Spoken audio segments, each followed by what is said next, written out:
Have you ever been so underestimated that people forgot you were dangerous? Clean faster. Derek Stone's boot slammed into Marcus Williams's back, sending the 2-year-old janitor sprawling across the wet gym floor. The mop flew from his hands as 20 wealthy students at Iron Forge Academy watched in stunned silence. Maybe if you spent less time staring at real fighters and more time doing your job, these mats would actually be clean, Derek sneered, stepping over Marcus like he was debris. Marcus slowly pushed himself up, water soaking through his uniform.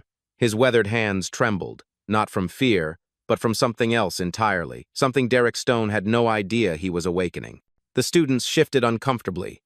Lauren Carter, the gym manager, looked away, but Marcus's eyes held 20 years of suppressed knowledge that could end Derek's career in under 10 seconds. Derek kicked the mop bucket, sending dirty water cascading across Marcus's legs. There. Now you've got something real to clean up. Marcus Williams had been invisible for 3 years. Every night at 6 p.m., sharp, he'd slip through the back entrance of Iron Forge Academy with his janitor cart, becoming part of the background like the expensive equipment and motivational posters covering the walls. The gym sprawled across 8,000 square feet of prime Phoenix real estate. Its floor-to-ceiling windows overlooked the upscale Scottsdale district. Chrome and black dominated the color scheme. From the professional-grade octagon ring to the rows of punching bags hanging like leather sentinels, everything screamed money and exclusivity. Derek Stone owned 30% of this empire. At 35, he'd built his reputation training Phoenix's elite, tech executives, professional athletes, and social media influencers. His Instagram feed showcased highlight reels of devastating knockouts and motivational quotes about alpha mentality. The man who'd never quite made it as a professional fighter had found his throne as king of the amateurs. But Derek's kingdom had a problem he didn't know about. Marcus moved through his cleaning routine with methodical precision, emptying trash bins and wiping down equipment, while the lobby monitors played security footage from the day's training sessions. His dark eyes absorbed every technique, every mistake, every moment of poor instruction that Derek's paying customers accepted as gospel. What Derek didn't know was that Marcus Williams had Golden Gloves trophies gathering dust in a storage unit across town. 2 decades of boxing, military combatives training, and competitive martial arts were compressed into a man who now pushed a mop for $12 an hour to keep food on the table for his 6-year-old daughter, Maya. Marcus's narrow apartment was a 15-minute drive from the gym, where Maya waited each night with homework spread across their kitchen table. She'd stopped asking why her father took a night shift job that paid so little. The medical bills from her mother's cancer treatment had taught her not to question survival. Coach Rivera, the gym's older Hispanic trainer, had started noticing things. The way Marcus instinctively corrected his posture when watching grappling demonstrations. How his hands unconsciously formed perfect guard positions while wiping down mirrors. Rivera had been coaching for 25 years. He recognized muscle memory when he saw it. Lauren Carter, the gym manager, kept Derek's harassment complaints in a locked filing cabinet. 3 other minority staff members had quit in the past 2 years, citing a hostile work environment. But Marcus needed this job. Maya needed this job. So, he absorbed Derek's daily humiliations like body shots, staying on his feet through sheer willpower. Derek's prize student was Cody Jensen, a 1-year-old college wrestler whose father paid extra for private sessions. Cody had natural talent but terrible defensive instincts, a flaw Derek consistently failed to address because his own technique was fundamentally flawed. Every night, Marcus watched Derek teach incorrect combinations, improper footwork, and dangerous defensive positions that would get these kids hurt in real fights. Part of him wanted to speak up. The larger part knew that crossing Derek Stone meant losing everything he and Maya had left. But in the quiet hours after midnight, when the gym belonged only to him and the security cameras, Marcus sometimes forgot himself. His reflection in the mirror showed glimpses of the fighter he used to be. Sharp jabs thrown at shadows, perfect combinations flowing like muscle memory poetry. Those were the moments when Marcus Williams remembered he was dangerous, and Derek Stone had no idea what was coming. Cody Jensen stumbled into Iron Forge Academy at 6:45 p.m., with a black eye and a bruised ego.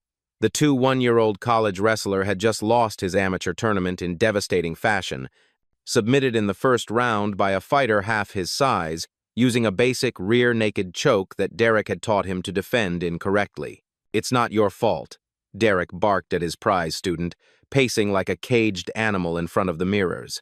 "These street fighters, they fight dirty. They don't follow proper techniques like we teach here. Marcus continued mopping near the equipment rack, but his hands tightened on the handle. He'd watched Derek teach Cody that same flawed defense for months. Chin up, arms too wide, leaving his neck exposed like a dinner invitation. The problem is, these thugs learn to fight in alleys and gyms where anything goes, Derek continued, his voice rising.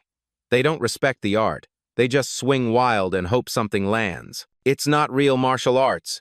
Cody nodded miserably, buying every word. Marcus's jaw clenched as he moved closer, ostensibly to clean around the heavy bags. That's why technique always beats brute force, Derek announced, demonstrating the same incorrect rear-naked choke defense that had gotten Cody submitted. See how I keep my chin high and my arms wide? That's the proper form. No, Marcus whispered, the words slipping out before he could stop them. Derek froze mid-demonstration. What did you say? The gym fell silent except for the hum of the air conditioning. Marcus realized everyone was staring at him. Cody, the evening students, and Lauren Carter from behind the front desk. He'd crossed a line he couldn't uncross. Nothing, sir. Sorry. Marcus returned to his mopping. But Derek wasn't letting this go. No, please. The janitor wants to teach technique now. Derek's voice dripped with condescension. You think pushing a mop qualifies you to coach champions? Marcus kept his eyes down, but Derek stepped closer, invading his personal space. I said, did you just try to correct my instruction? The other students gathered around like wolves, sensing blood. Cody looked confused and embarrassed. Lauren Carter reached for her phone, recognizing the signs of an escalating situation. Answer me when I'm talking to you, Derek demanded. Marcus finally looked up, meeting Derek's eyes with steady calm. You're teaching him wrong. That defense will get him hurt. The room erupted in murmurs. Derek's face flushed red with embarrassment and rage. He'd just been challenged publicly by the help in front of paying customers who expected him to be the unquestioned authority. Wrong, Derek laughed, but there was no humor in it. 20 years of training and you think you know better? I know that keeping your chin up in a choke is suicide, Marcus said quietly. Derek's humiliation was complete. His students were looking at him differently now, questions forming in their eyes. He needed to destroy this challenge immediately and permanently. Fine. Show us your expert technique. Derek pointed at the heavy bag. Demonstrate proper form for the class. Marcus shook his head. I just clean here. I'm ordering you to demonstrate, unless you're admitting you don't know what you're talking about. The trap was perfect. Refuse and look like a fraud. Comply and reveal himself. Marcus looked around the room at Cody's confused face, at Lauren's worried expression, at the students holding their phones. He walked to the heavy bag and dropped his mop. What happened next would change everything. Marcus's first combination flowed like water, a perfect jab cross-hook sequence that snapped the 100-pound bag back 3 feet. The chain groaned under the impact. His footwork was textbook perfect, his form flawless. The second combination nearly tore the bag from its mounting. Dead silence filled the gym. Derek's mouth hung open. Cody's eyes widened in recognition. This was how real fighters moved. Marcus stepped back immediately, regretting his decision. Derek's face had gone from red to purple, his humiliation complete and public. Don't ever disrespect me in my own gym again, Derek whispered, his voice shaking with rage. Or you'll be looking for a new job tomorrow. But they both knew the damage was done.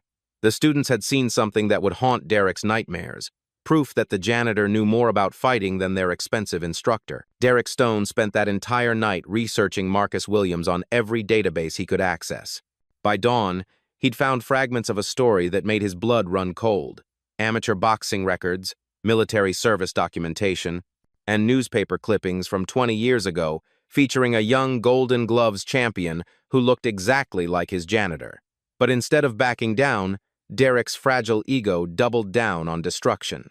Week 1 began with systematic humiliation. Derek started scheduling emergency cleaning during peak training hours, forcing Marcus to mop around active sparring sessions. Students would sweat and bleed on floors Marcus had just cleaned, and Derek would stand over him, arms crossed, ensuring maximum degradation. Careful around the equipment, boy, Derek would announce loudly. We wouldn't want to break anything expensive. The word boy became Derek's favorite weapon, delivered with just enough emphasis to make everyone uncomfortable but not quite enough to trigger official complaints. Lauren Carter watched from the front desk, taking notes she hoped she'd never need to use. Marcus endured it with the patience of a man who'd survived worse. Maya needed her school clothes. The rent was due in 10 days. Pride was a luxury he couldn't afford. But Derek wasn't satisfied with quiet suffering. He needed total dominance.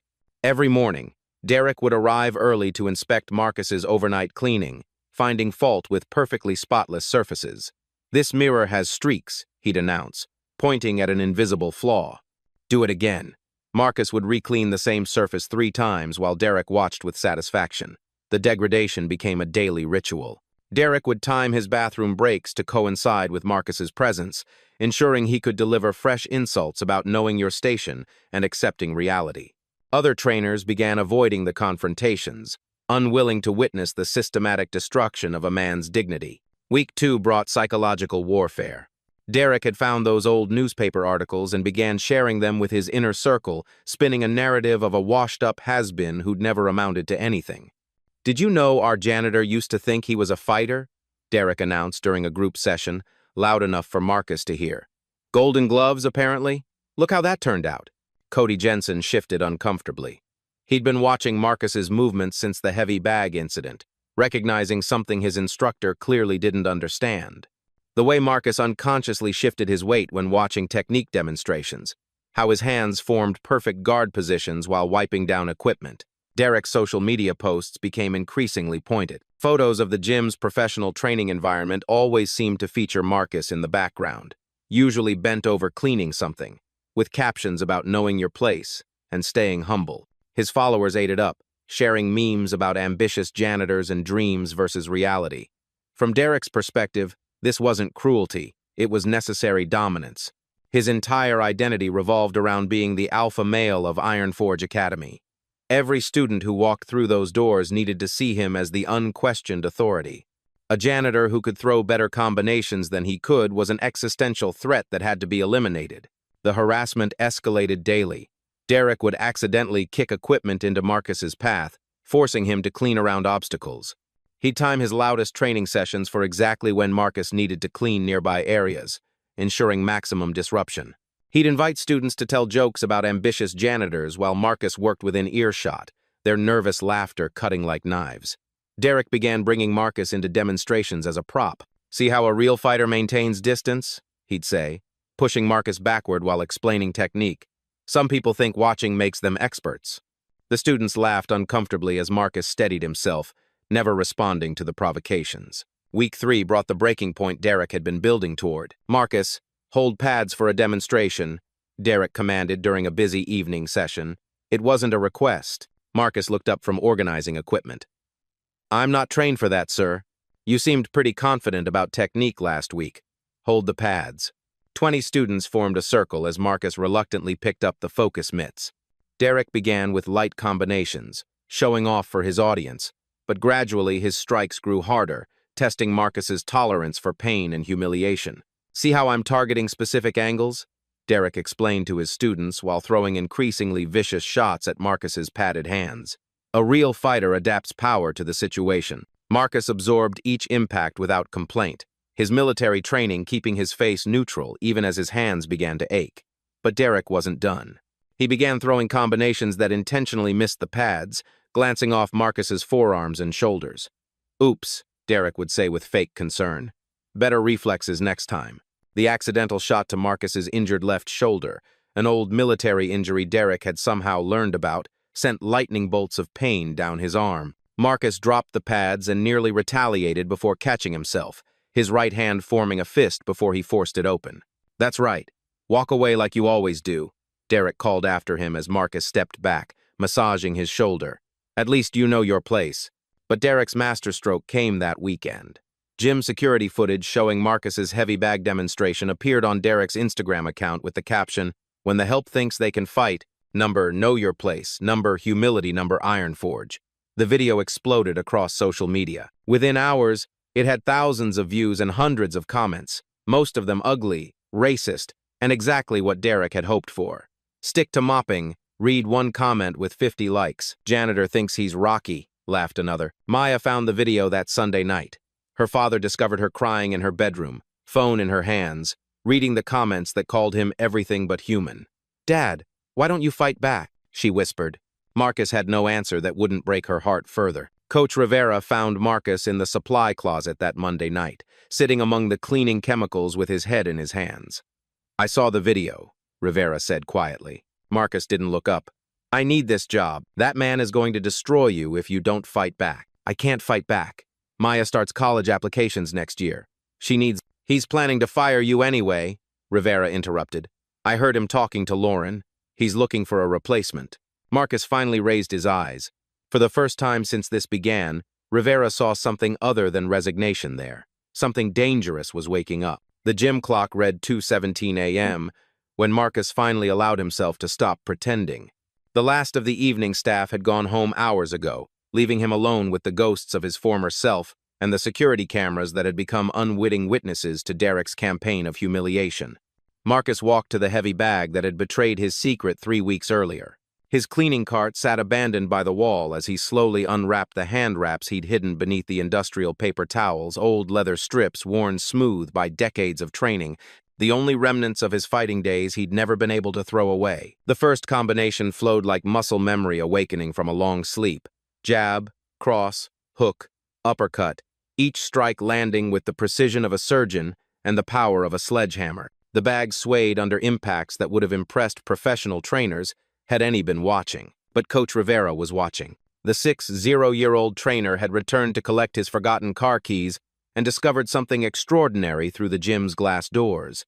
Marcus Williams wasn't just throwing punches, he was demonstrating 20 years of accumulated knowledge in every movement. Perfect footwork, flawless combinations, and defensive patterns that spoke of championship-level training.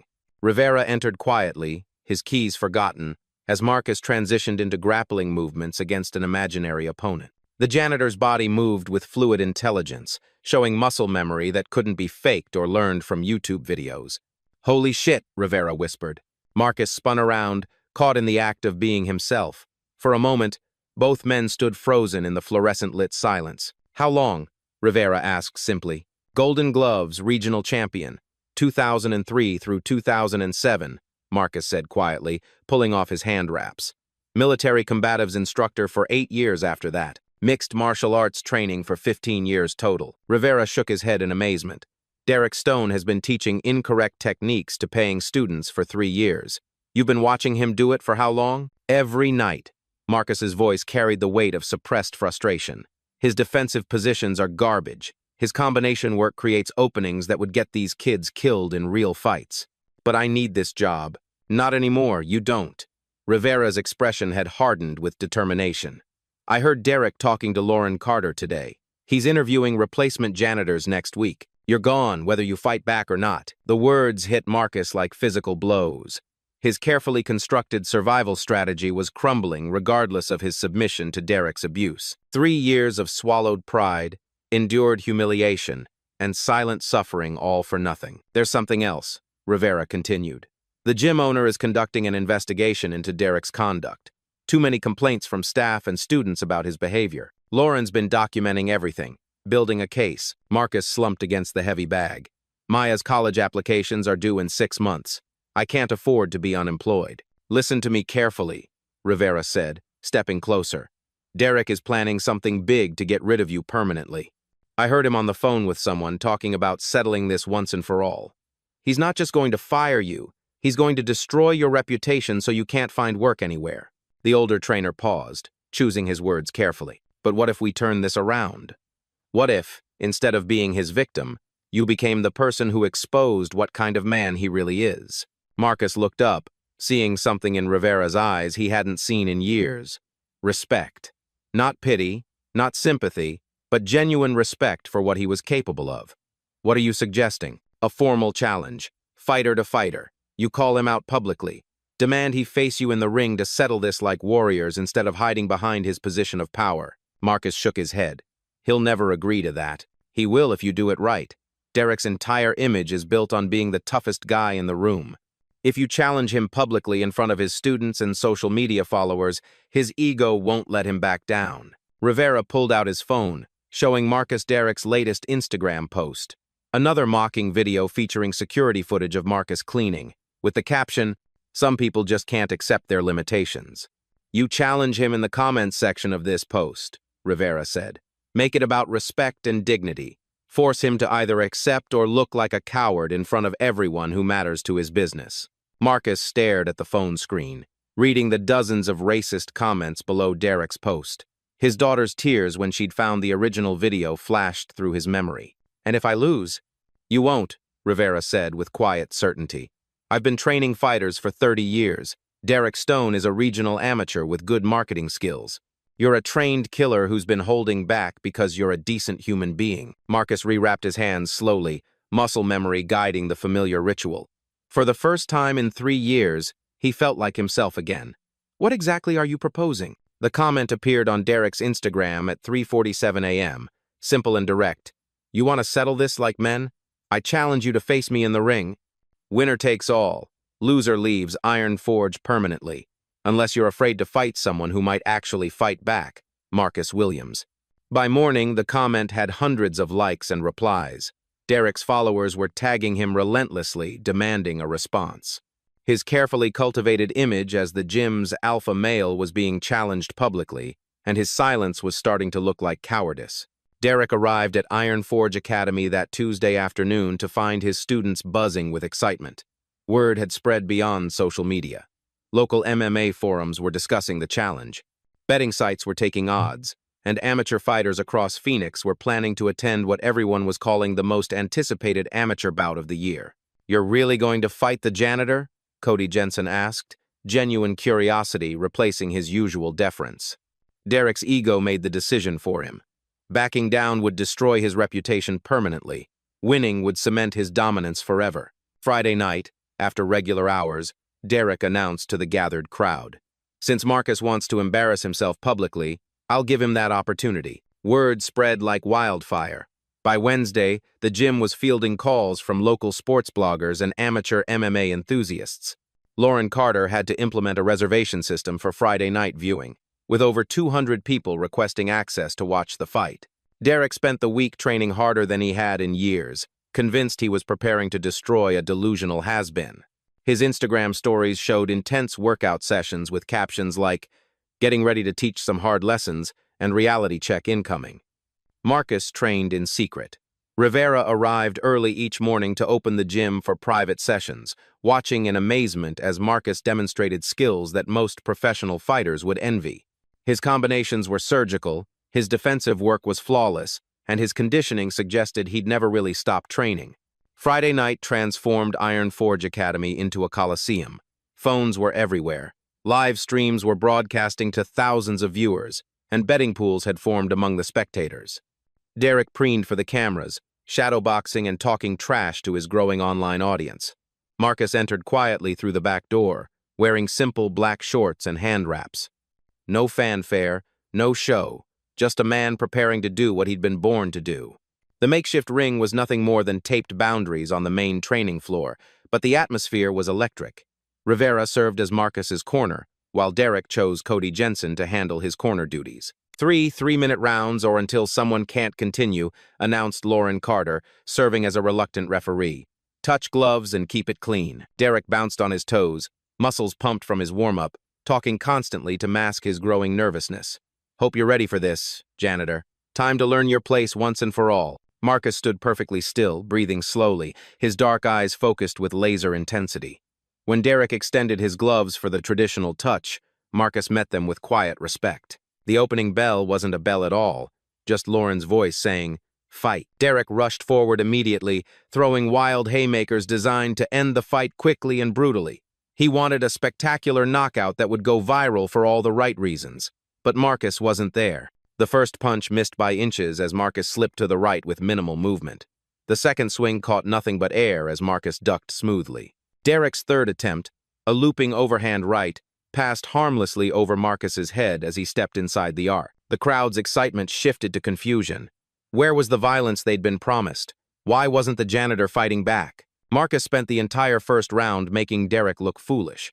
Every attack was slipped, blocked, or avoided with the kind of defensive mastery that comes from 2 decades of superior training. He threw exactly 3 punches, light jabs that snapped Derek's head back and reminded him that he was being toyed with. Derek returned to his corner, breathing heavily, his face flushed with exertion and embarrassment. "Why won't he fight?" he gasped to Cody. Maybe because he doesn't need to, Cody replied quietly, recognizing something his instructor clearly didn't understand. Round 2 began with Derek trying to be more tactical, but his technique crumbled under pressure. Marcus began throwing combinations now, not to hurt, but to educate. A perfect jab cross that caught Derek clean. A hook to the body that doubled him over. An uppercut that snapped his head back and sent his mouthguard flying. The crowd was on its feet. Phones captured every moment as Derek Stone, the gym's supposed alpha male, was systematically dismantled by a man he'd called just the help. "This isn't a fight," Rivera whispered to Marcus between rounds. "This is a clinic." Round 3 never really started. Derek came out desperate, throwing everything he had in wild, uncontrolled combinations. His form was completely gone, his defense non-existent, his cardio shot. Marcus had seen enough. Derek charged forward with a telegraphed right cross, putting all his weight behind a punch that would have knocked out an amateur. Marcus stepped inside the punch, his left hand coming up in a perfect hook that caught Derek on the point of his jaw with surgical precision. The sound was like a baseball bat hitting a watermelon. Derek crumpled to the floor instantly, his body going completely limp before he hit the mats. The room fell silent except for the sound of dozens of phones capturing the moment that would define both men's futures. Marcus immediately dropped to one knee beside Derek, checking his pulse and breathing with the professionalism of someone trained in combat medicine. When Derek's eyes fluttered open 30 seconds later, Marcus helped him sit up slowly. "You all right?" Marcus asked quietly, genuine concern in his voice. Derek nodded weakly, his pride more damaged than his jaw. The crowd erupted in cheers and applause as the realization hit them. They had just witnessed something extraordinary. Within minutes, the videos were uploaded to every social media platform. Justice for Marcus began trending within the hour. Professional fighters and trainers shared the footage with commentary about Marcus's perfect technique and incredible restraint. Derek Stone's reputation didn't just take a hit. It was completely obliterated in under 10 seconds of actual fighting. But as Marcus helped his former tormentor to his feet, showing the kind of class that Derek had never possessed, neither man realized that the real fight was just beginning. Derek Stone woke up Saturday morning to discover his world had ended overnight. The video of his knockout had exploded across every platform: TikTok, Instagram, Twitter, and YouTube. Justice for Marcus was trending globally with over 2 million views and climbing. Professional MMA fighters were sharing the clip with captions like, "Perfect technique," and "That's how it's done." But Derek's humiliation had only just begun. His first call was to his lawyer, Mark Adler, an expensive attorney who specialized in turning losses into lawsuits. "I need to see you immediately," Derek said, his jaw still aching from Marcus's surgical left hook. "I'm filing assault charges." By Monday morning, Derek had transformed from defeated bully into a victim of unprovoked violence. Adler crafted a narrative that painted Marcus as an unstable employee who had ambushed his supervisor during what Derek claimed was supposed to be a light training demonstration. "My client feared for his safety," Adler announced to the Phoenix ABC affiliate that evening. Mr. Williams used professional-level violence against an amateur trainer who was simply trying to help him work through his anger issues. This was clearly a premeditated assault disguised as a sporting event. The arrest happened at Marcus's apartment complex at 6 a.m. Tuesday morning. Maya watched through their kitchen window as 3 police officers led her father away in handcuffs, her 7-year-old heartbreaking as neighbors emerged from their units to witness the spectacle. Derek's media blitz was perfectly orchestrated. He appeared on local morning shows with his jaw dramatically wrapped in gauze, speaking softly about his traumatic experience and his fear of further violence from someone he'd tried to help. "I gave Marcus Williams a job when no one else would," Derek told Channel 12's sympathetic anchor. "I tried to mentor him, to give him structure and purpose. This is how he repaid my kindness with violence and aggression that could have killed me." The selective editing was masterful. Security footage showed Marcus throwing the knockout punch but conveniently omitted the weeks of harassment, the public humiliation, and Derek's own aggressive behavior leading up to the fight. Social media algorithms pushed Derek's version of events to audiences already predisposed to believe his narrative. Public opinion began to shift. Local Facebook groups filled with comments about violent criminals and dangerous individuals who don't belong in civilized society. The original Justice for Marcus was overwhelmed by Justice for Derek posts calling for Marcus's imprisonment. Marcus's court-appointed attorney, Emily Vance, was an overworked public defender handling 47 other cases. During their 15-minute consultation, she reviewed Derek's claims with growing concern. "Mr. Williams, they're seeking felony assault charges with enhanced penalties for workplace violence," Vance explained, her voice tired from too many impossible cases. "Mr. Stone's medical records show potential concussion symptoms. His lawyer is claiming lost income, emotional distress, and ongoing medical expenses totaling over $200,000. Maya sat in the courthouse hallway during her father's arraignment, watching Derek perform for the cameras outside. His injured jaw didn't prevent him from giving multiple interviews about his long road to recovery and his fear of retaliation. The legal proceedings moved swiftly. Adler filed motions to suppress the viral video evidence, claiming it was taken without proper consent and was inflammatory to potential jurors. He demanded character witnesses for Derek and painted Marcus as a violent individual with extensive combat training who deliberately concealed his dangerous capabilities. Lauren Carter found herself caught between two impossible choices.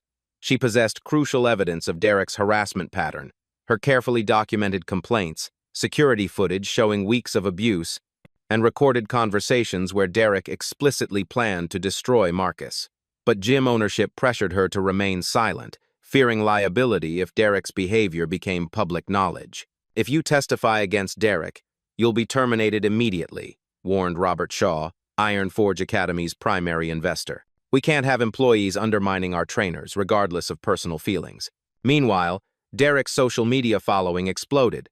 His victim narrative attracted thousands of new followers who saw him as a symbol of hardworking Americans threatened by dangerous criminals. His GoFundMe campaign for recovery expenses raised $50,000 in 4 days. The turning point came from an unexpected source. Maya Williams, devastated by watching her father's character assassinated daily on social media, created her own TikTok account and began posting videos defending him.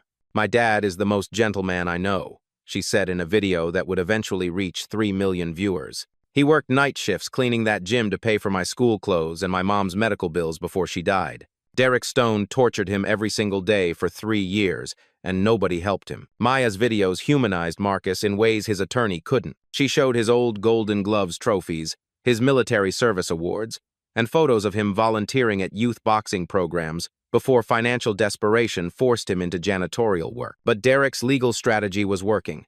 The prosecution painted Marcus as a trained killer who had deceived his employer about his violent capabilities. They argued that his military and boxing background made him legally responsible for exercising restraint, regardless of provocation. "Mr. Williams is not the victim here," Prosecutor Jessica Miles argued during pre-trial hearings. "He is a grown man with extensive combat training who chose to use potentially lethal force against an amateur athlete during what should have been a peaceful workplace interaction." The preliminary hearing was packed with supporters from both sides. Derek's followers filled half the courtroom, many wearing Justice for Derek t-shirts and holding signs about workplace safety. Marcus's supporters, mostly from Maya's viral campaign and the broader number Justice for Marcus movement, occupied the other half. Coach Rivera sat in the back, his phone containing the crucial evidence that could save Marcus but also destroy his own livelihood if Iron Forge Academy retaliated.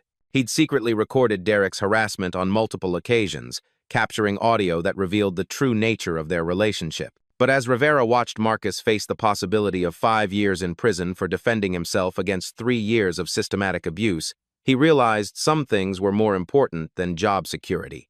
That night, Rivera uploaded 17 minutes of audio recordings to a private YouTube channel and sent the link to Maya Williams with a simple message: "Your father is a good man who deserves better." Maya's hands shook as she listened to Derek's voice, degrading her father with racial slurs, threatening his job, and explicitly planning to break him down until he quits or does something stupid. Within hours, the evidence was viral. Justice for Marcus resurged with devastating force as the full context of Derek's abuse became undeniable. But Derek Stone wasn't finished. Backed into a corner with his reputation in ruins and his legal case crumbling, he prepared to play his final, most dangerous card. The Maricopa County Courthouse buzzed with tension on the morning of Marcus Williams's trial. Media vans lined the street. Protesters held signs supporting both sides, and security guards monitored crowds that had grown increasingly vocal since Rivera's audio recordings went viral 3 weeks earlier. Derek Stone sat at the prosecutor's table, looking like a different man. The confident gym owner who had terrorized Marcus for 3 years was gone, replaced by someone whose reputation lay in smoking ruins. His social media following had collapsed from 200,000 to 30,000 overnight. Sponsors had withdrawn their support, and Iron Forge Academy's membership was hemorrhaging. But Derek's lawyer, Mark Adler, remained confident in their strategy. Despite the damaging audio evidence, they still had one powerful weapon: the law itself. Ladies and gentlemen of the jury, Adler began his opening statement. This case is not about workplace harassment or hurt feelings. This case is about a trained fighter who used potentially lethal force against an amateur athlete who posed no real threat to him. Adler painted Derek as the true victim, a man whose career had been destroyed by a single moment of violence that could have easily resulted in death or permanent brain damage. He emphasized Marcus's extensive combat training, his military background, and his deliberate concealment of his fighting abilities. Mr. Williams is not some helpless janitor, Adler argued. He is a Golden Gloves champion and military combatives instructor who knew exactly how dangerous his actions were. The law is clear. Superior training creates superior responsibility. Marcus's attorney, Emily Vance, had been transformed by the case's viral attention. Pro bono legal support from high-profile civil rights lawyers had given her resources she'd never possessed before, but she still faced an uphill battle against Arizona's strict assault statutes. Derek's testimony was masterful theater. Still wearing a subtle neck brace for ongoing injury symptoms, he spoke in measured tones about his traumatic experience and his genuine fear for his safety. "I thought I was going to die," Derek said, his voice breaking slightly. "One moment we were having a friendly competition, the next moment I was unconscious on the floor. I still have nightmares about that punch." Adler guided Derek through selective memories that painted him as a mentor figure who had tried to help Marcus channel his obvious frustration into positive outlets. Derek claimed the fight had been Marcus's idea, describing it as an unprovoked attack during what I thought was a training exercise. The cross-examination was brutal. Vance had spent weeks preparing for this moment, armed with Rivera's recordings and testimony from multiple witnesses. "Mr. Lane, Stone, in your own words recorded on March 15th, you told Coach Rivera, and I quote, 'I'm going to break that boy down until he quits or does something stupid.' Do you remember saying that?" Derek's composure cracked slightly. "I don't recall that specific conversation. You called Mr. Williams boy consistently for 3 years, didn't you? I may have used casual terms." "Casual terms?" Vance's voice rose. "Mr. Stone, we have 17 different audio recordings of you using racially charged language to demean Mr. Williams. Are you telling this jury those were casual terms?" Derek's face flushed red, his carefully maintained victim persona beginning to slip. "I never meant anything racial by it. You kicked over his cleaning bucket deliberately, didn't you? That was an accident. You scheduled emergency cleaning during peak hours specifically to humiliate him. I needed the facility maintained. You posted a video of him on social media with mocking captions." Derek's voice rose defensively. "I was just showing that some people need to understand their limitations." The courtroom fell silent. Derek had just revealed his true character to the jury in a moment of unguarded honesty. Lauren Carter's testimony was devastating. Despite pressure from gym ownership, she had decided to tell the truth about Derek's systematic harassment campaign. Her meticulously documented complaints painted a picture of escalating abuse that culminated in the confrontation. "I filed 7 formal complaints about Mr. Stone's behavior toward Marcus Williams," Lauren testified. "Each time, I was told to handle it internally. Mr. Stone explicitly told me he wanted Marcus gone and would find a way to make it happen." Coach Rivera's testimony was the prosecution's worst nightmare. The respected trainer's 30 years of experience gave him credibility that couldn't be attacked, and his secret recordings provided irrefutable evidence of Derek's true intentions. Derek Stone systematically abused Marcus Williams for 3 years, Rivera stated firmly. He used racial slurs, physical intimidation, and psychological warfare designed to provoke exactly the response he got. This wasn't a workplace incident. It was a planned campaign of destruction. But the trial's turning point came when Marcus himself took the stand. Derek's transformation during Marcus's testimony was visible to everyone in the courtroom. As Marcus calmly recounted 3 years of daily humiliation with quiet dignity, Derek's mask of victimhood finally cracked completely. Marcus spoke about cleaning up Derek's deliberately spilled water without complaint, about working double shifts to avoid Derek's harassment, about his daughter Maya crying over the viral video that mocked her father's dignity. I held back for 3 years because my daughter needed me to have that job, Marcus said quietly. I let him call me boy because Maya needed school clothes. I cleaned up his messes because Maya needed food on the table. I took his abuse because Maya needed a father who could provide for her. Derek could no longer contain himself. The man who had built his identity on dominance and control was watching his victim demonstrate more strength and character than he had ever possessed. "That's bullshit!" Derek exploded, jumping to his feet. "You wanted to fight. You loved showing off your superior training. You wanted to humiliate me." The courtroom erupted. Judge Eleanor Vance gavelled for order as Derek continued his outburst. "I gave you a job. I tried to help you, and you repaid me by trying to kill me in front of everyone." Adler desperately tried to control his client, but Derek was beyond reason. 3 years of suppressed humiliation poured out in a torrent of rage and racism that destroyed any sympathy the jury might have felt. "You people always think you deserve more than you earn. You think you can intimidate your way to respect. Well, look where it got you, facing felony charges." The damage was irreversible. Derek Stone had revealed his true character in the most public forum possible, confirming every allegation Marcus and his supporters had made. As security escorted the still ranting Derek from the courtroom, Marcus sat quietly at the defense table, his dignity intact, despite everything his tormentor had tried to take from him. The jury deliberated for 47 minutes. The jury foreman stood to deliver the verdict that had taken them less than an hour to reach. On the charge of felony assault, we find the defendant, Marcus Williams, not guilty. The courtroom exploded.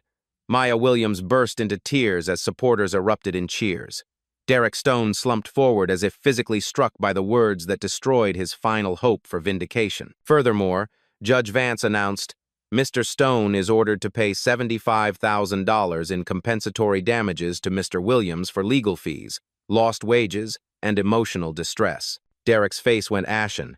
His expensive lawyer had just cost him more money than Marcus made in 3 years. Within hours, the Arizona Athletic Commission launched an investigation into Derek's training certifications. The viral audio recordings triggered an immediate review that resulted in the permanent revocation of his credentials.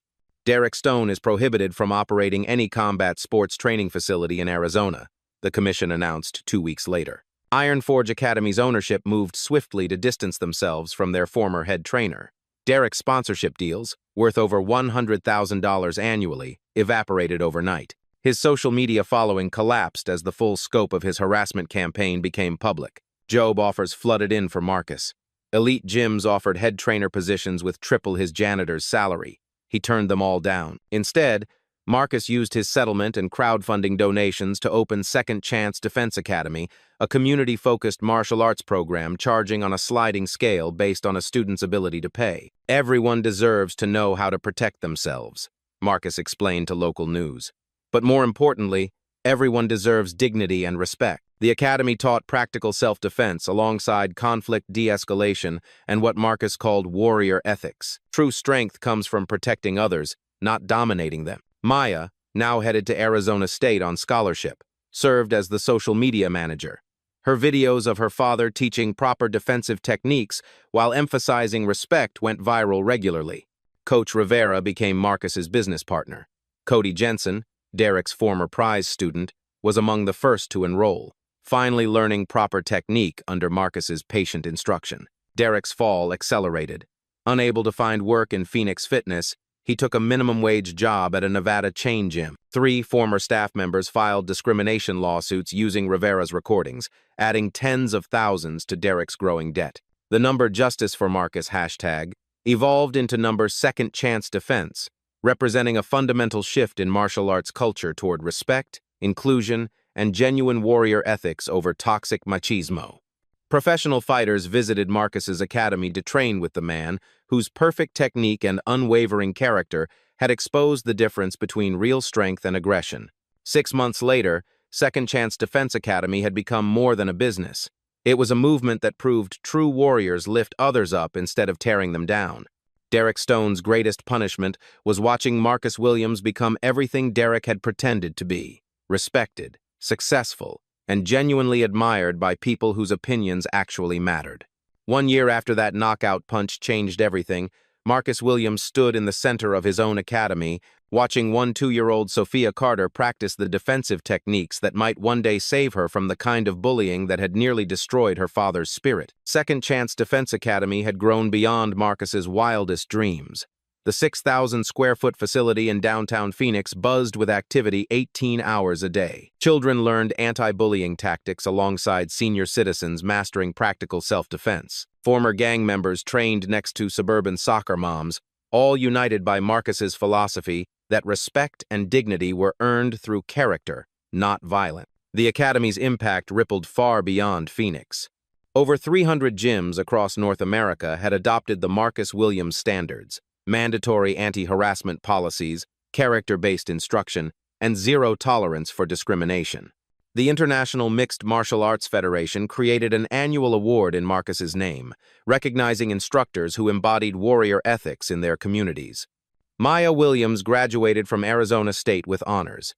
Her sociology thesis, From Janitor to Hero: How Social Media Amplifies Justice Movements, became required reading in multiple universities.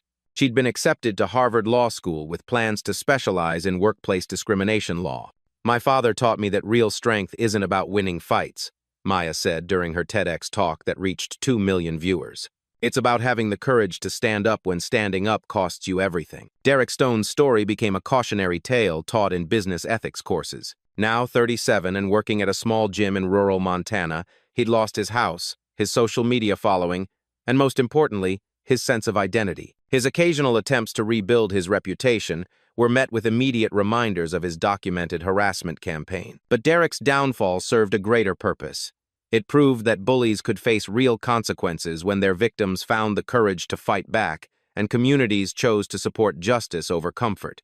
The documentary Second Chance, the Marcus Williams story, premiered at the Sundance Film Festival, earning critical acclaim for its unflinching examination of workplace racism and the power of viral justice movements. Netflix acquired distribution rights, bringing Marcus's story to a global audience of 40 million viewers. Professional MMA fighters regularly visited the academy to train with Marcus, drawn by his technical excellence and philosophical approach to combat sports. Former UFC champion Daniel Cormier called Marcus the most important martial arts instructor in America today during a podcast interview that reached 3 million listeners. The academy's scholarship program, funded entirely by donations from Second Chance Defense supporters, provided free training to over 400 low-income students annually. Marcus's philosophy was simple: everyone deserves the tools to protect themselves and the wisdom to use those tools responsibly. Coach Rivera, now in his early 60 seconds, served as the academy's head instructor, while Marcus focused on expanding their anti-bullying programs into public schools. Their curriculum had been adopted by 17 school districts, reducing bullying incidents by an average of 60% in participating schools.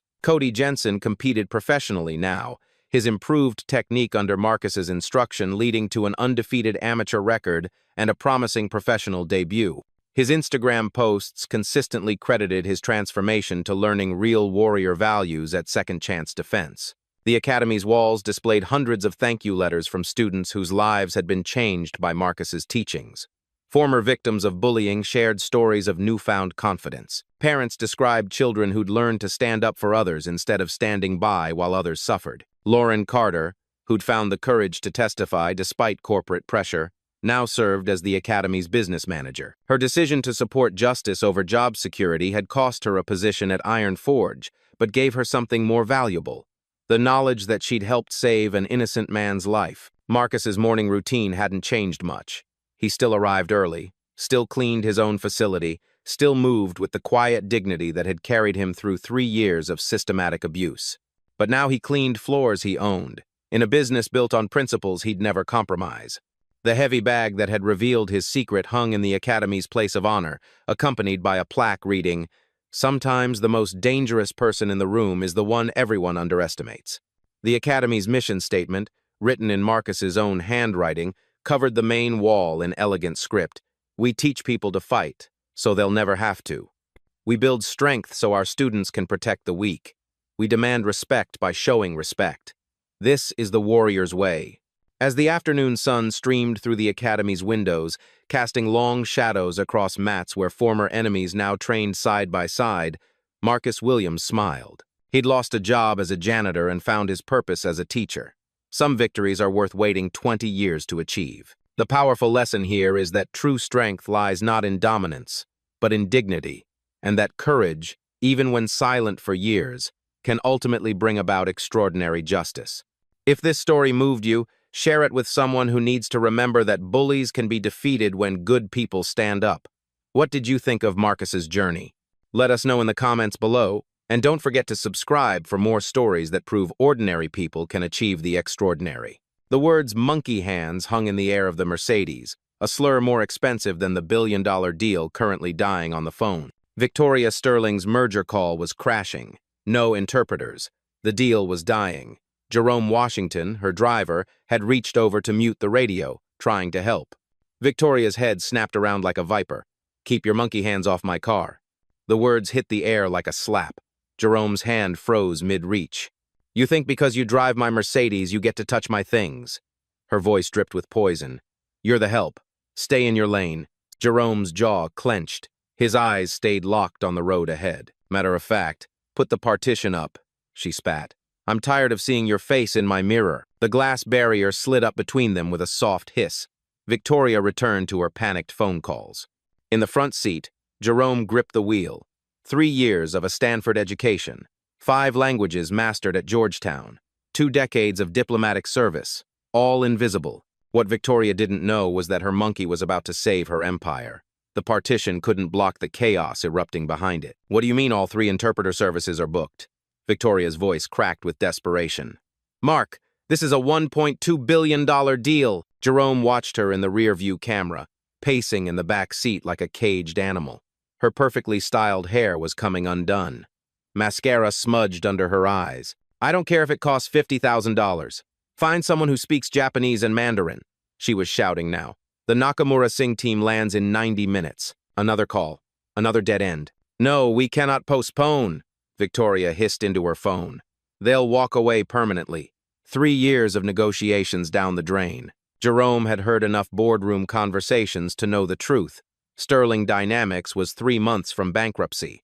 This merger wasn't just business, it was survival. 200 jobs hung in the balance, including his own. Victoria's next call went to voicemail, then another. Her hands were shaking as she dialed. That's when Jerome made his choice. He lowered the partition. "Excuse me, Miss Sterling." Victoria's head whipped around, fury blazing in her eyes. "I told you to. What languages do you need?" The question hung in the air like smoke. Victoria's mouth opened, then closed. Her phone call was forgotten. "I'm sorry." "What?" Jerome's voice was calm, professional. "For your merger meeting, what languages do you need?" Victoria stared at him like he'd spoken in tongues. That's not your concern." "Japanese and Mandarin," Jerome continued quietly. "Hindi, Korean." Something in his tone made Victoria's breath catch. This wasn't the voice of a driver anymore. "You speak Japanese fluently, along with Mandarin, Hindi, Korean, Arabic, Portuguese, French, German, and Spanish." The car fell dead silent. Victoria's phone slipped from her hand. Her world tilted sideways. "You're telling me you speak 9 languages?" Her voice was barely a whisper. Jerome nodded once. "Would you like me to demonstrate?" Before Victoria could answer, her phone rang. The caller ID made her stomach drop. "Nakamura, Singh Holdings." She stared at the phone like it might explode. "I can't. Not without an interpreter." "May I?" Jerome's hand extended toward the partition opening. Victoria's pride warred with her desperation. The phone kept ringing. She handed it over. "Moshi Moshi, Nakamura-san," Jerome answered, his voice transformed. Gone was the careful deference. In its place was confident, cultured authority. The voice on the other end responded in rapid Japanese. Jerome listened intently, occasionally nodding. "Hi, Sterling-san wa ima junbi shite orimasu." Victoria watched his face in the mirror. His posture had changed completely, shoulders back, jaw set with quiet confidence. This wasn't her driver anymore. Jerome switched seamlessly to Mandarin as another voice joined the call. Technical terms flowed from his lips like water: patent licensing, intellectual property transfers, market penetration strategies.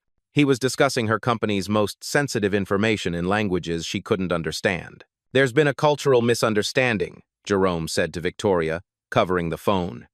They're insulted by your previous communications. Your legal team used overly aggressive language in the preliminary contracts. Victoria's heart hammered. What kind of misunderstanding? The kind that kills deals, Jerome replied. They think you view them as subordinates, not partners. Back to Japanese, Jerome's tone became apologetic, respectful. He used phrases that seemed to have an immediate effect. The tension on the other end dissolved. What did you tell them? Victoria demanded. That Sterling Dynamics deeply respects their family business legacy and that you've been personally studying Japanese business customs to show proper honor. Victoria's mouth fell open. But I haven't. You have now, Jerome said simply, then returned to the call. 20 minutes later, he handed the phone back. They're looking forward to meeting with you in person. The merger discussion is back on track. Victoria stared at the phone, then at Jerome's reflection. Who are you? Jerome pulled the Mercedes into Sterling Dynamics' parking garage. The familiar concrete walls had never felt so different. Someone who needed work 3 years ago, he said quietly, and someone who still believes in second chances. He parked in Victoria's reserved spot and turned off the engine. In the sudden silence, Victoria could hear her own heartbeat. Jerome, she said, using his name for the first time in 3 years. I need to know everything. He met her eyes in the mirror. For a moment, the partition between them felt like more than just glass. PhD in International Relations from Georgetown. Master's in Applied Linguistics from Harvard. 22 years as a senior diplomatic translator for the State Department. Each credential hit Victoria like a physical blow. I specialized in high-stakes multinational negotiations, G7 summits, trade agreements, crisis mediation. Jerome's voice carried no bitterness, just quiet fact. Budget cuts eliminated my position 3 years ago. I needed work immediately. Your mother's medical bills, Victoria said suddenly, remembering fragments of overheard phone calls. Cancer treatment. My daughter's medical school tuition. Jerome nodded. I applied for over 300 positions in my field. Overqualified for most, too old for others. Victoria felt something cold settle in her stomach. So, you became a driver. I became whatever I needed to be to survive. The parking garage's fluorescent lights hummed overhead. Victoria looked at her hands, still trembling from the phone call. Jerome, she started, then stopped. What could she possibly say? Miss Sterling, your meeting is in 40 minutes. We should go upstairs. But neither of them moved. In the enclosed space of the Mercedes, 3 years of invisible service suddenly felt enormous. I've been listening to your business calls for 36 months, Jerome said softly. I know every deal, every crisis, every late-night panic about the company's future. Victoria's face flushed with shame. Why didn't you ever say something? Offer help? Jerome's laugh was gentle, not bitter. Would you have listened? The answer hung between them, unspoken but clear. Victoria's phone buzzed. A text from her assistant. Nakamura team early. Lobby now. They're here, she whispered. Jerome was already getting out of the car, moving around to open her door with the same professional courtesy he'd shown for 3 years. But everything had changed. As Victoria stepped out, she looked at Jerome, really looked at him for the first time. Will you help me save my company? Jerome straightened his driver's uniform and nodded once. Let's go save your company, Miss Sterling. The elevator climbed toward the executive floors in silence. Victoria stared at the numbers, her mind reeling. 22 years of diplomatic service. Georgetown PhD. Harvard Masters. She'd been paying a former State Department translator minimum wage to drive her to Starbucks. Jerome, she said quietly, tell me about before. The elevator hummed between floors. Jerome kept his eyes on the digital display. Embassy in Tokyo, 1998 to 2003. Trade negotiations that prevented a currency war. His voice was matter-of-fact, professional. Beijing assignment next. Helped draft the intellectual property frameworks that your company still uses today. Victoria's breath caught. Those frameworks had saved Sterling Dynamics millions in licensing fees. After that, Geneva, UN climate accords. Then back to D.C. for cabinet-level briefings. Jerome paused. I translated for 3 presidents, Miss Sterling. 2 Democrats, 1 Republican. The elevator stopped at the 15th floor. Neither moved to get out. What happened? Victoria asked. Budget Reconciliation Act of 2022.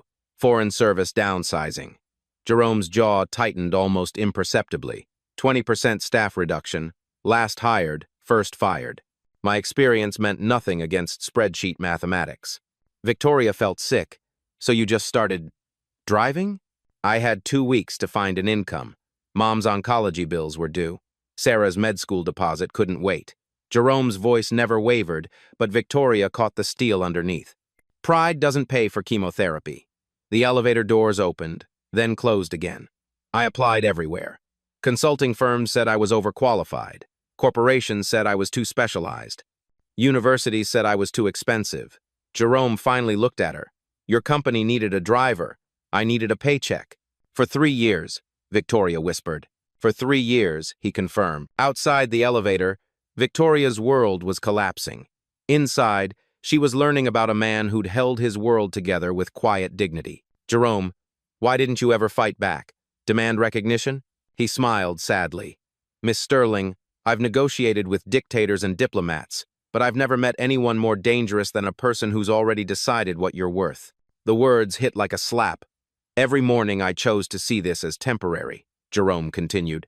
Every insult, every dismissal, every time you threw your briefcase at me like I was furniture, I chose to believe that someday someone would need what I actually know. Victoria's throat tightened.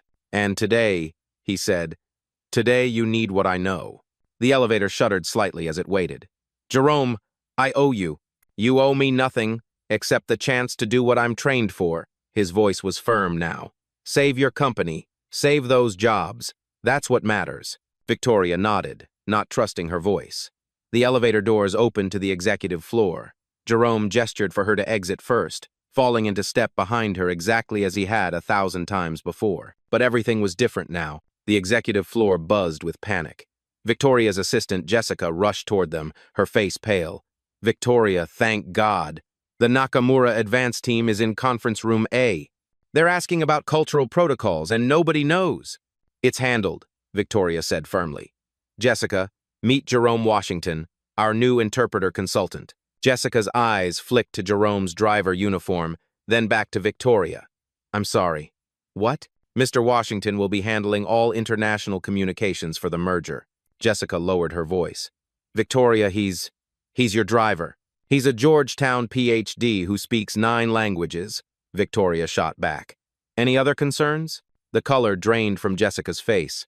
There is one small problem, Jerome interjected diplomatically. I should probably change before meeting the delegation. Victoria looked at his uniform for the first time with clear eyes. He was right.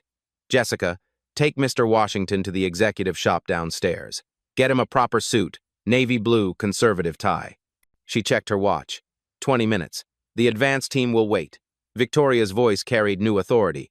Tell them we're reviewing final cultural considerations out of respect for their customs. Jessica hesitated, clearly struggling with the situation. Now, Jessica, as they headed toward the elevator, Victoria caught Jerome's arm. Are you ready for this? Jerome straightened his shoulders. Miss Sterling, I've mediated disputes between nations. I think I can handle a business meeting. 15 minutes later, Jerome returned, transformed. The navy suit fit perfectly, highlighting his natural dignity. Gone was any trace of the invisible driver. Better? He asked. Victoria nodded, speechless. The man before her commanded respect just by standing there. Conference room A, she said. Let's see what you can do. The advance team consisted of 3 Japanese executives and 1 translator. They stood when Victoria and Jerome entered, bowing formally. Jerome returned the bow with precise depth and duration, then spoke in flawless Japanese. The lead executive's eyes widened with surprise and pleasure. He responded enthusiastically, gesturing for everyone to sit. What did you tell them? Victoria whispered. That Sterling Dynamics is honored by their presence and grateful for their patience with our cultural preparations. The meeting proceeded in 3 languages. Jerome seamlessly translated technical specifications between Japanese and English, while clarifying legal terminology in Mandarin when the Chinese patents came up. But more than translation, he was conducting diplomacy. When the lead executive mentioned concerns about intellectual property protection, Jerome didn't just translate. He addressed the cultural context. Tanaka-san expresses concern about long-term partnership stability, Jerome explained to Victoria. In Japanese business culture, this isn't just about contracts. It's about family honor extending across generations. Jerome turned back to the executives, speaking in formal Japanese about Sterling Dynamics' commitment to lasting relationships. not just transactions. The transformation in the room was immediate. Formal politeness gave way to genuine warmth. "How did you know to say that?" Victoria asked during a brief break. "Because I spent 5 years in Tokyo learning what matters beyond the words," Jerome replied. "Business in Asia is always personal first." The advanced team leader approached Jerome directly, speaking in rapid Japanese. Jerome listened intently, nodding. "He wants to know if you understand the gift exchange protocols for tomorrow's main meeting," Jerome translated. "He's concerned your team might inadvertently offend Nakamura-san." Victoria felt her stomach drop. "What protocols?" Jerome and the executive spoke quietly in Japanese for several minutes. Jerome took notes, asking detailed questions. "We need specific gifts," Jerome explained. "Not expensive, but meaningful items that show you've studied their company history and family values. Can you handle that?" "I can handle that." As the advance team prepared to leave, the lead executive shook Jerome's hand with both of his, speaking in Japanese. Jerome bowed deeply in response. "What did he say?" Victoria asked after they'd gone. He said, "Finally, Sterling Dynamics sends someone who understands respect." Victoria felt a mixture of pride and shame wash over her. "Jerome, about this morning in the car." "Miss Sterling," Jerome interrupted gently, "we have 16 hours to prepare for the most important meeting in your company's history. Personal apologies can wait." He was right, but Victoria couldn't shake the image of how she'd treated him just hours ago. "What do we need to do?" Jerome pulled out his notes. "Learn their names, their titles, their family businesses. Understand why this merger matters to them personally, not just financially. And the gifts, I have ideas. But first, we need to call your legal team about those contract revisions." Victoria looked at Jerome with new eyes. This wasn't her driver anymore. This was her lifeline. "Lead the way, Mr. Washington." Victoria called an emergency board meeting. The conference room filled with Sterling Dynamics' senior leadership, their faces grim. "I want you to meet Jerome Washington, our lead interpreter for tomorrow's merger." Executive Vice President Marcus Vance spoke first. "Victoria, where's the professional service we hired?" "Unavailable. Mr. Washington will handle all translations and his credentials." Chief Financial Officer David Chen leaned forward. Georgetown Ph.D., Harvard Masters, 22 years with the State Department. Silence. Then Vance pressed harder. "Where did you find him?" Victoria felt the trap closing. "He's been with the company for 3 years. "In what capacity?" The words stuck. "Operations." "Operations?" Vance's voice dripped with skepticism. "Victoria, this is a billion-dollar merger. We need verified professionals, not someone from the mailroom." Jerome sat quietly, his face impassive. "He handled today's advance meeting flawlessly," Victoria said. "That's not the point." Vance used his patient, explaining to children tone. "This is about appearances, credibility." Marketing Director Susan Hayes nodded. "The Japanese expect a certain level of professionalism. We can't show up with someone who looks like—" She stopped herself. "Like what, Susan?" The temperature dropped. "Someone who looks the part," Vance said bluntly. "Someone they'll take seriously." "Are you questioning his qualifications?" "I'm questioning his suitability. We can't risk everything on someone we don't know." Jerome finally spoke, his voice calm.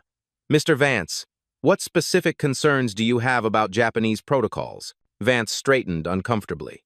"Well, cultural nuances, business etiquette, such as gift exchanges, proper bowing, seating arrangements."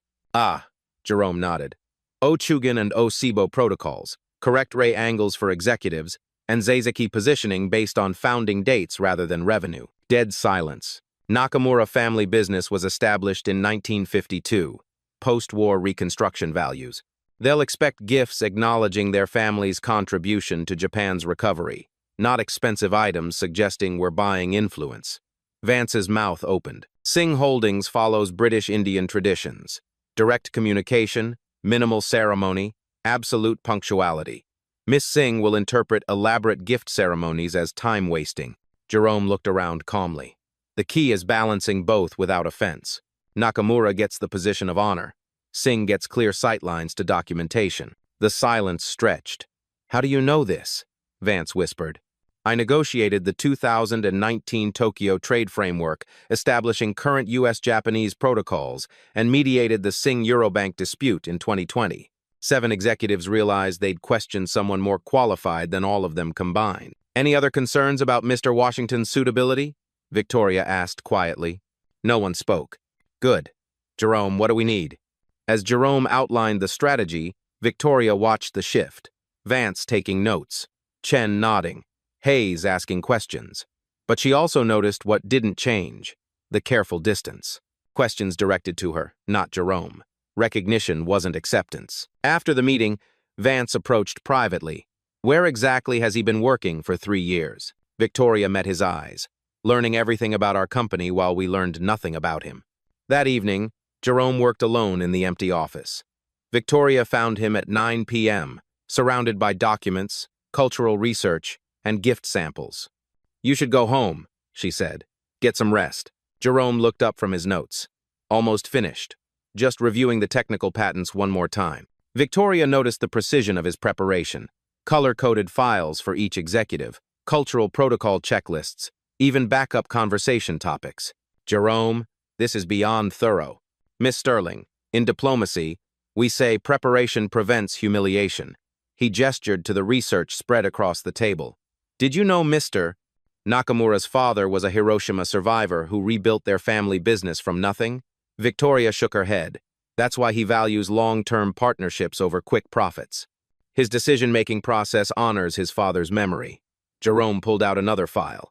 Miss Singh lost her first company to a bad translation in a Mumbai court. She's hypersensitive to linguistic precision. How did you learn all this? 6 hours of research your regular interpreters wouldn't have done. Jerome's phone buzzed. He glanced at it and frowned. Problem? Emergency call from our Mumbai branch office. IP theft concern. The regional director only speaks Hindi. Victoria's heart sank. We can't afford any complications tonight. Jerome was already answering. Namaste, Mr. Kumar. Mein Jerome Bol Raha Hoon. For 20 minutes, Jerome mediated a three-way crisis. Victoria watched him switch between Hindi, English, and rapid-fire legal terminology, his voice carrying the quiet authority of someone used to solving international emergencies. What was that about? Victoria asked when he hung up. A competitor tried to steal your Mumbai AI algorithms. Mr. Kumar caught them but needed immediate legal guidance in Hindi. It's handled. Victoria stared. You just solved that.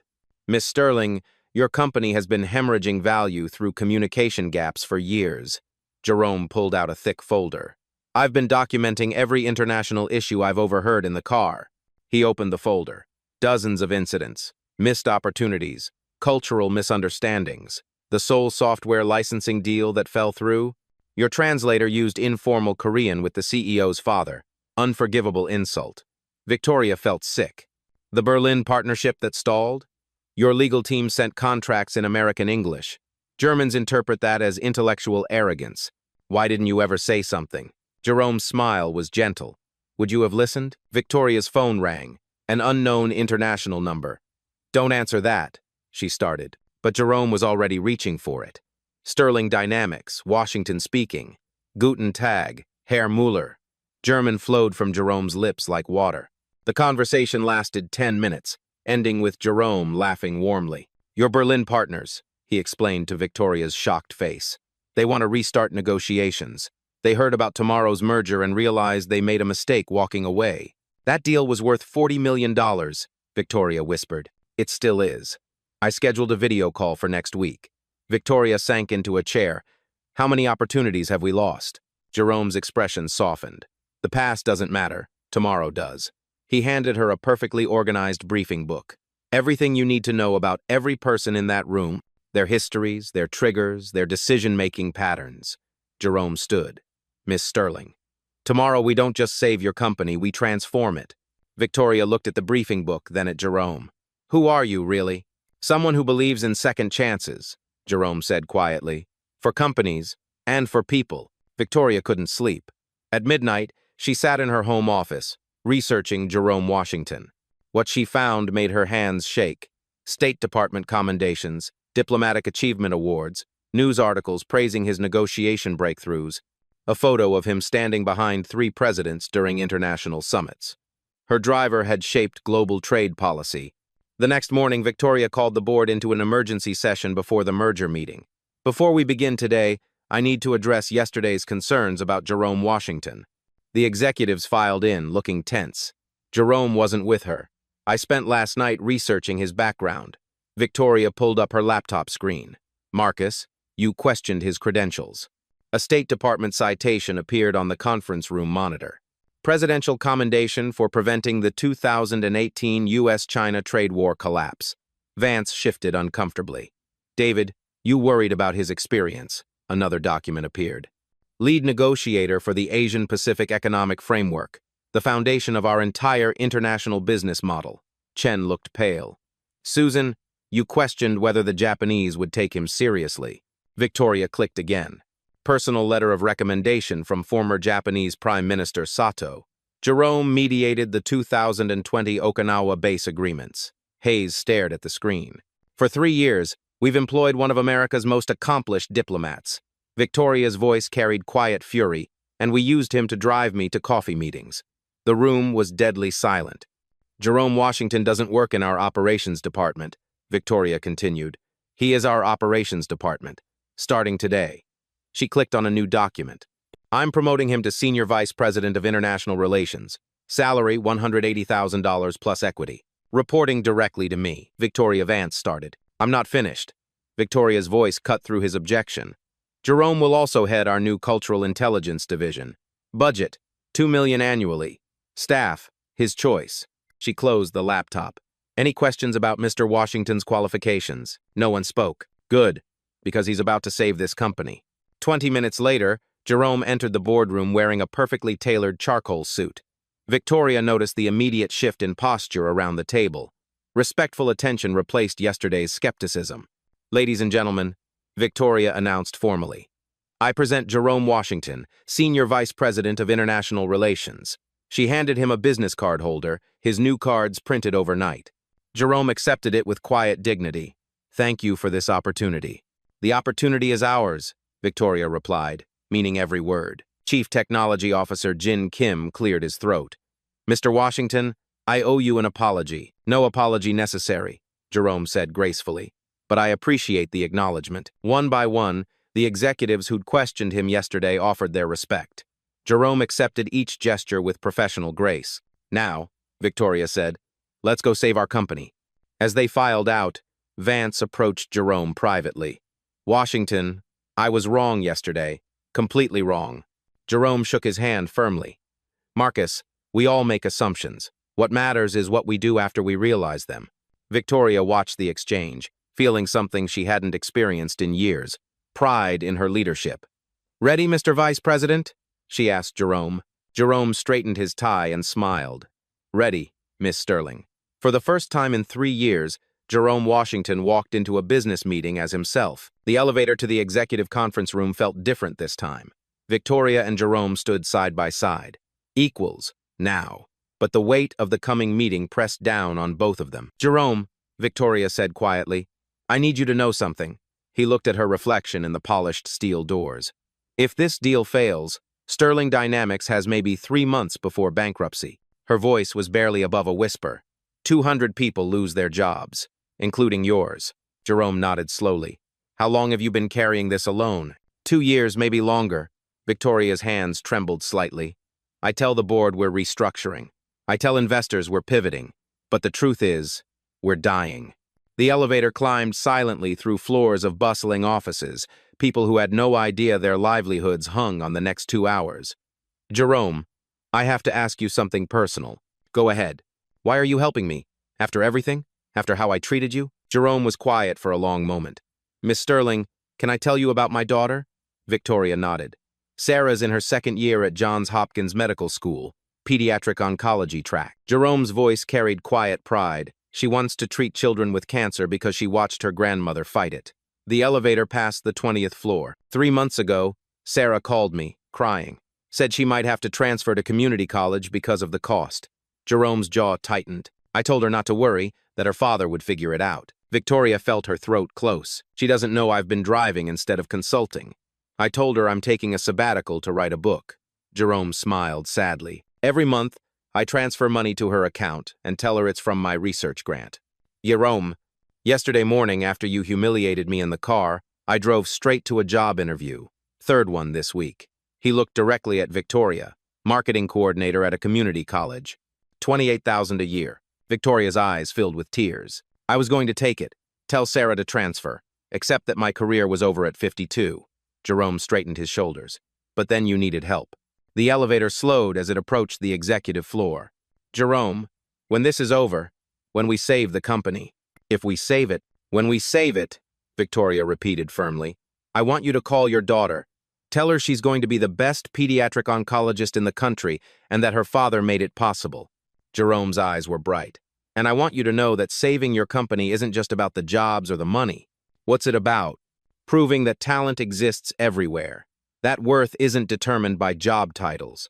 Jerome met her eyes. That people like your daughter and mine grow up in a world where they're seen for who they really are. The elevator doors opened to reveal the conference room where their futures waited. Victoria extended her hand. Partners. Jerome shook it firmly. Partners. They walked toward the biggest meeting of their lives, no longer boss and employee, but two people fighting for the same dream. The Nakamura Singh Holdings delegation filled Sterling Dynamics' largest conference room. Floor-to-ceiling windows overlooked the city, but all eyes focused on the polished mahogany table where $1.2 billion hung in the balance.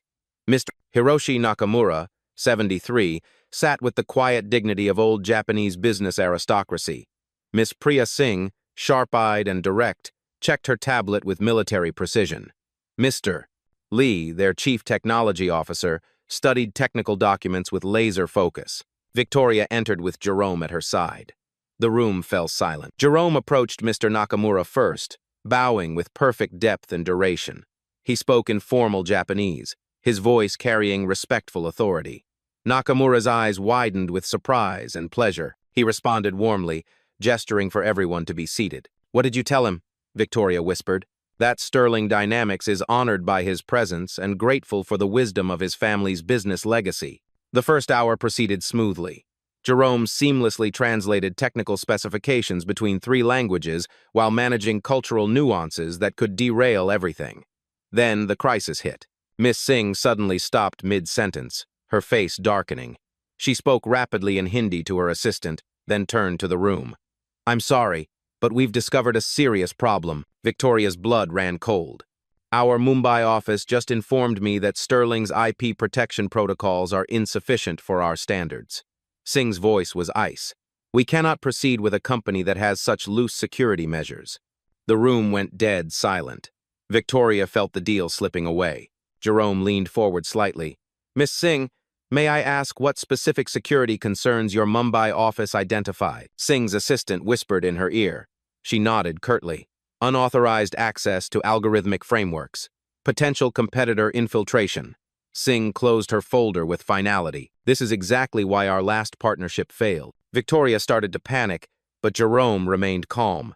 Miss Singh, I believe there may be a misunderstanding. Jerome switched to Hindi, speaking directly to Singh's assistant.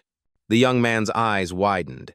He responded rapidly in Hindi, his tone urgent. Jerome nodded, then addressed the room in English.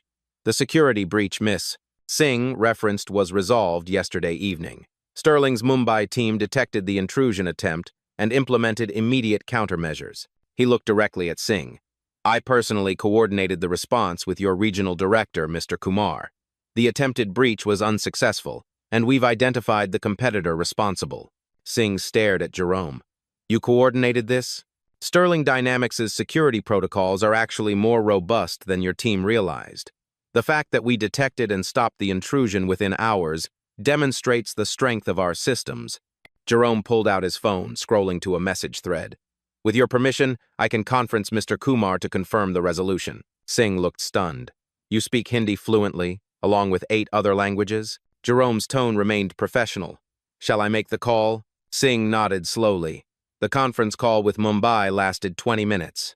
Jerome mediated in 3 languages, walking everyone through the security response timeline.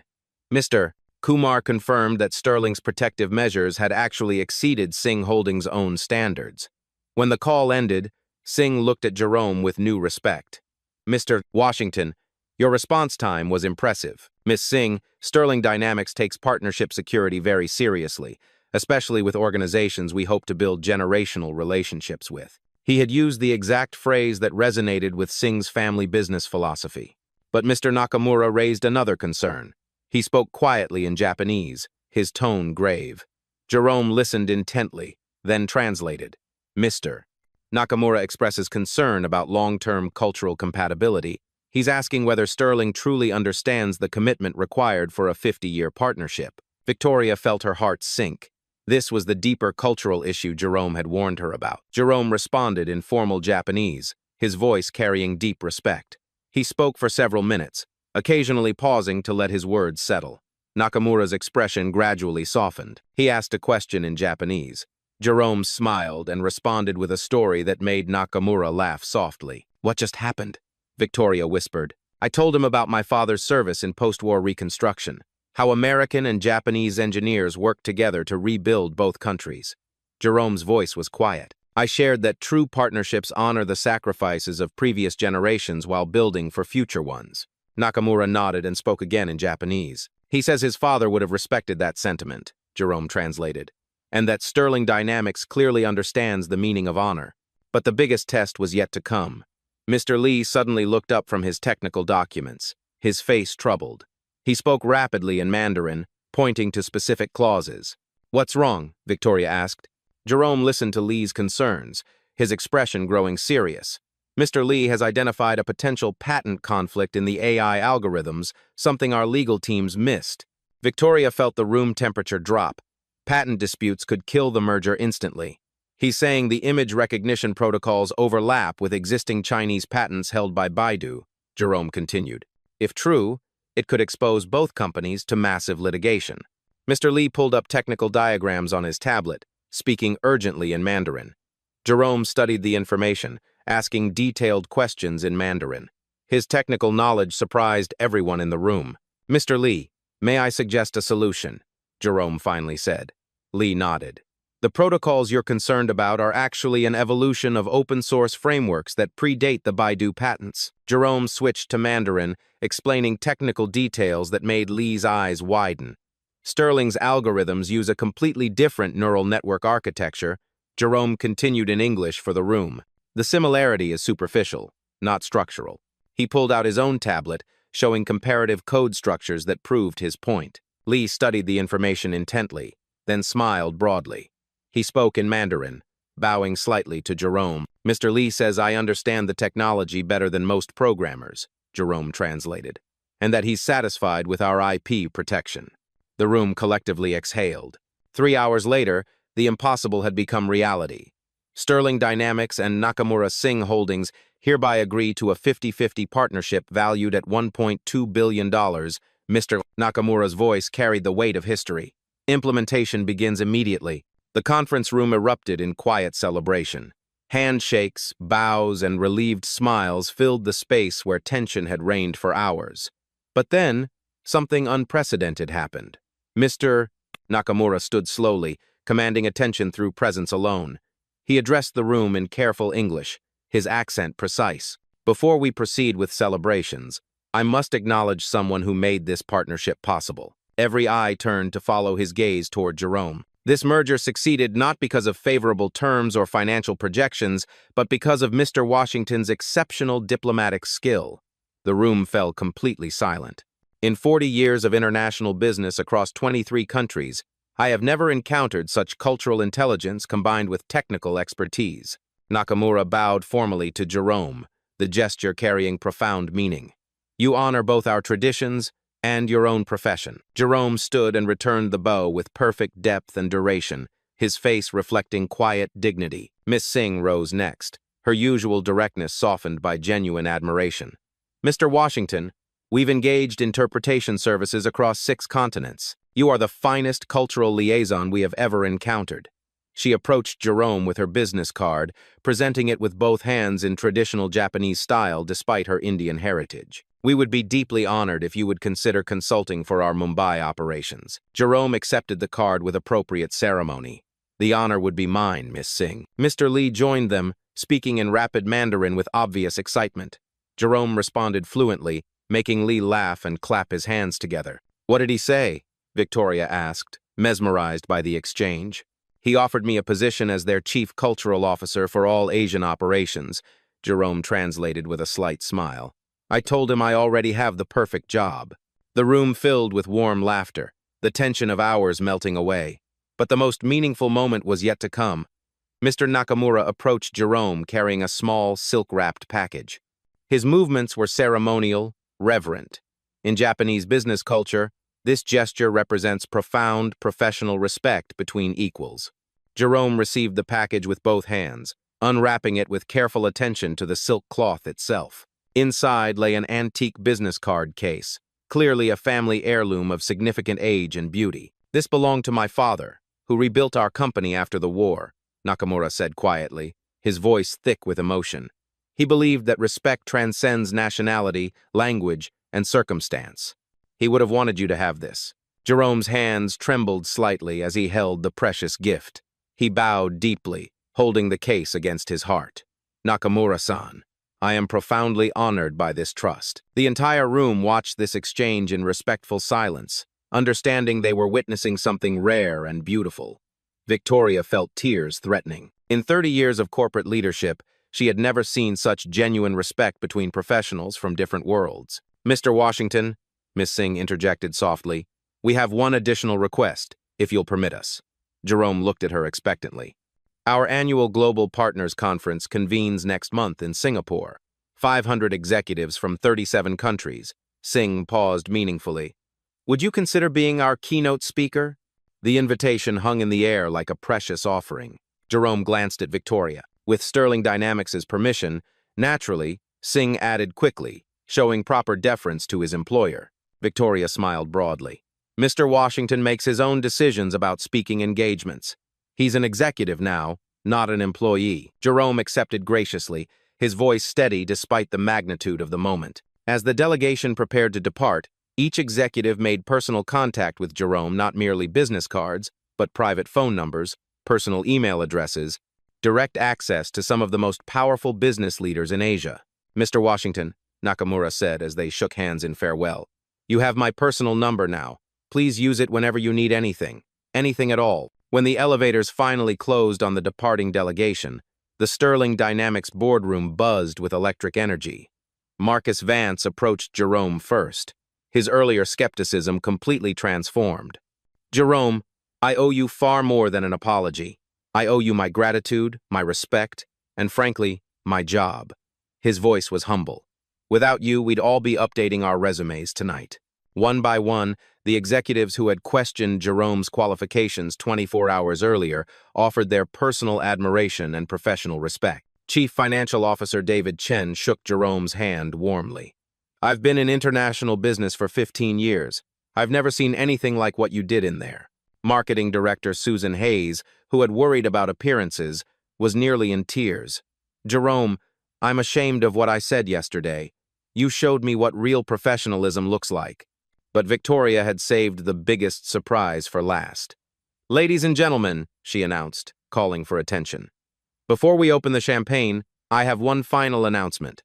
She produced an official document from her briefcase, her hands steady despite the emotion in her voice. Effective immediately, Jerome Washington is promoted to Executive Vice President of Global Relations. Annual salary, $280,000 plus a comprehensive equity package. Jerome's breath caught audibly. Additionally, Mr. Washington will oversee our new International Cultural Intelligence Division with an annual budget of $8 million and authorization to hire a team of 20 specialists worldwide. The room erupted in sustained applause.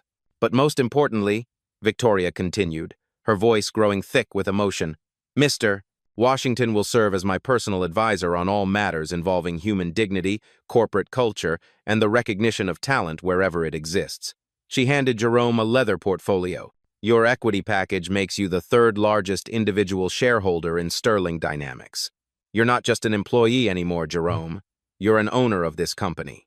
Jerome opened the portfolio with trembling hands, staring at documents that represented more financial security than he'd ever imagined.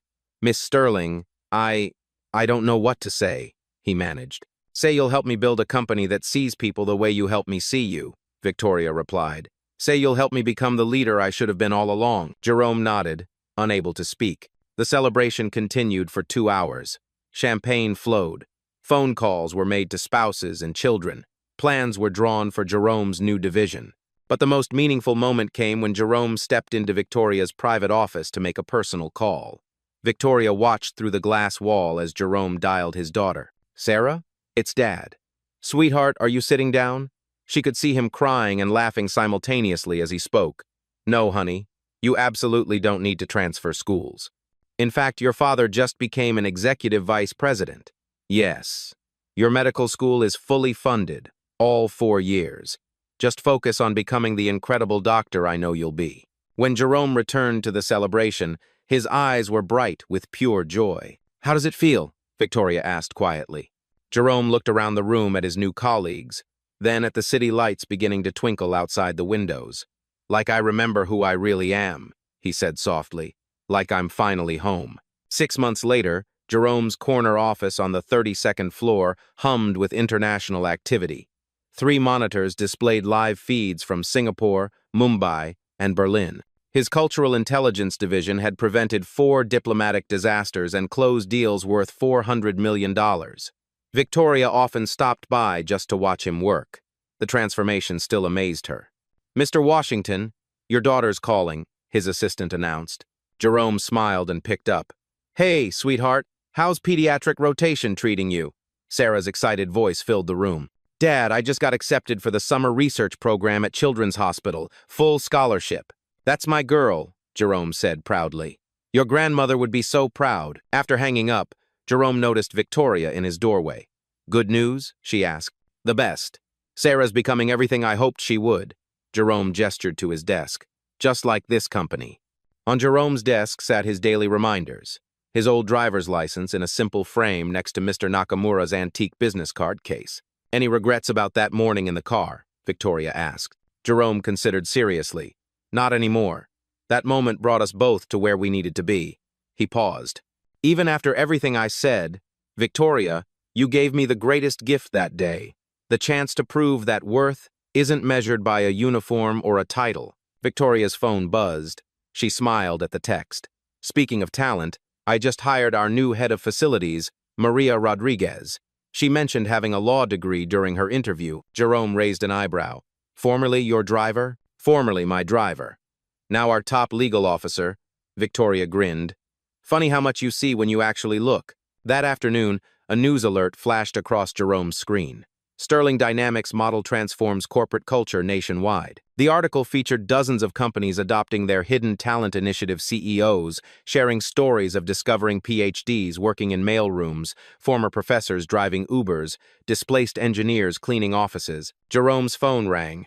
An unknown number. "Mr. Washington, this is David Kim from Samsung Electronics. We need your help." "What can I do for you, Mr. Kim?" "Our night janitor just solved a coding problem our engineers couldn't crack. Turns out he's a former AI researcher from Seoul National University." Kim's voice was amazed. "We heard about your story." "How do we do this, right?" Jerome smiled. "Start by apologizing, then start by listening." By evening, Jerome had fielded 12 similar calls. Victoria found him at 8 p.m., still taking calls from executives worldwide. "The Jerome Washington Foundation is getting 500 applications daily," she reported. "Displaced professionals, underemployed talent, people stuck in survival jobs. How many can we help with our corporate partners?" "Maybe 2,000 this year," Jerome nodded, but his expression was thoughtful. "Victoria, I want to tell you something." She sat down, recognizing his serious tone. "This morning I got a call from a mother in Detroit. Her son, Marcus, is an MIT graduate working at McDonald's because no one will hire him." Jerome's voice grew heavy. 3 years of applications, 0 interviews." Victoria felt her heart clench. She was crying. Victoria said she saw our story and wondered if there was hope for her boy. Jerome looked directly at her.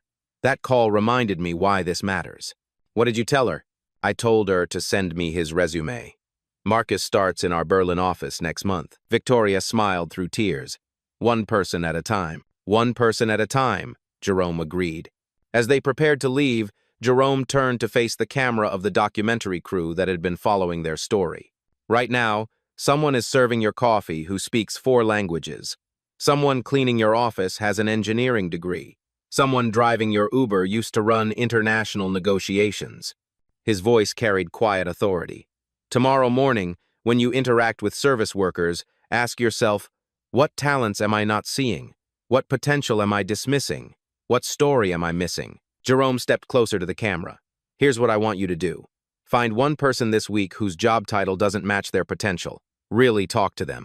Ask about their background, their dreams, their skills. Then do something about it. Make an introduction. Write a recommendation. Share their story. Small actions create big changes. Victoria joined him. We started the Jerome Washington Foundation to connect displaced talent with companies that need them. But the real change happens when you decide to see people differently. It happens when you choose to look past uniforms and job titles to the human being underneath. Jerome's voice grew stronger. Because talent doesn't wear designer suits. Brilliance doesn't need corner offices. Worth isn't measured by your paycheck. It's revealed by your character. He paused, letting the words settle. If this story touched you, share it. Tag someone who needs to hear it. Comment about a time you discovered hidden talent. Help us build a world where everyone gets seen for who they really are. A valuable lesson for the audience. The most valuable resources are often hidden in plain sight. A person's current job is a reflection of their circumstances, not their potential. True leadership lies in the ability to see the worth and talent in every individual, regardless of their title or uniform. Subscribe to Blacktail Stories if you believe everyone deserves a second chance. Like if you think talent exists everywhere. Comment below with a story about a time you discovered hidden talent in an unexpected place.